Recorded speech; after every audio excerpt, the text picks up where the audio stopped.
Alright guys, today when I ran the codes on the computer, it tells me the oxygen sensor guys is having a problem, so it's called P2237. So guys, I'm going to walk you through the process of how to replace oxygen sensor. This is Mercedes, this is an ML350. So guys, I'm going to take you through the procedure. So guys, you jack up your car and then you come just down below there guys. So this is the oxygen sensor guys we're going to be replacing today. So it's on the right side.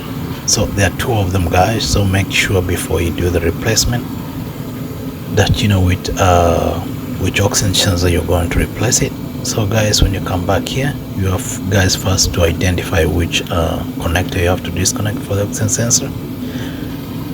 So this is the one, I just followed it from up there. So I'm going to show you guys how to take it out and how to disconnect it.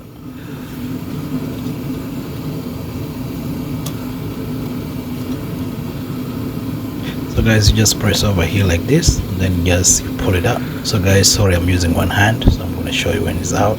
So guys, this is how it comes out.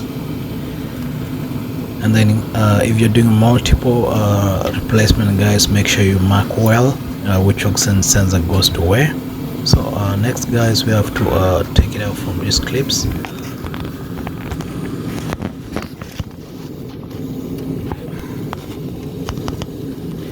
So guys, normally the clips hold it to the engine so that guys when the exhaust gets hot it doesn't burn it. So guys, you just take it out from these clips, and if by any mistake guys it comes up with the whole clip guys, you just replace it, you put it back in the new one.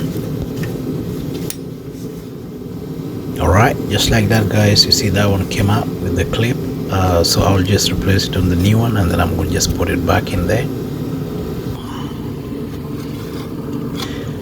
So guys, it's a bit tricky to find a spot of where to just open the oxygen sensor, but guys, with a small spot guys, you just give yourself enough time. So guys, we're going to use a 22mm. This is a flat range. So this should apply to a variety of oxygen sensors guys from different cars.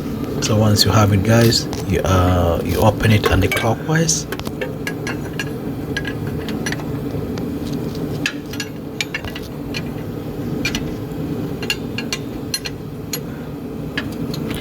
Make sure guys, when you're performing this work, make sure the engine is cold and the exhaust is cold too, because when it's too hot guys, you may be subjecting yourself to injury or stuff, because the final part of removing it guys is you might use your hand or something.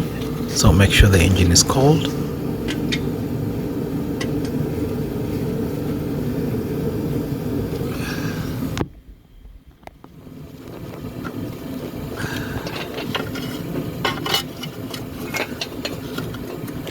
So guys, I'll recommend that you take it out when you already disconnected the connector, because once this thing starts spinning guys, it's going to like spin the connector guys. So it's good when it's out like that, so that it can move freely.